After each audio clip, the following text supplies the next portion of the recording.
تداول الناشطون عبر مواقع التواصل الاجتماعي صورا لشاب وفتاة يرتديان ثيابا بدائية.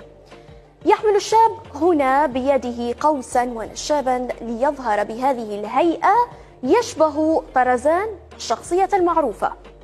هذه الصور تصدرت قائمة الترند على موقع تويتر في الأردن، وقالوا إن هذا الشخص ظهر في غابات عجلون شمالي الأردن، وأطلقوا عليه لقب طرزان الأردن أو طرزان عجلون وسط صدمتهم ودهشتهم مما يحمله عام 2020 من مفاجآت. هالة العبادي كتبت: الناس هسست ظهور شخص في أحراش عجلون يدعي إنه طرزان فرع الأردن.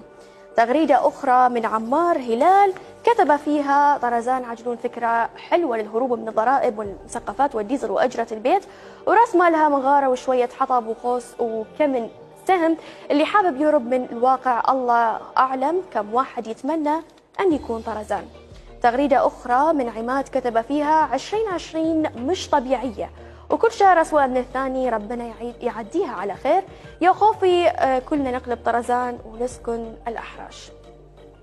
هذا الجدل الذي انتشر بين المغردين الأردنيين لم يدم طويلا، فسرعان ما تم اكتشاف هوية طرزان الحقيقية.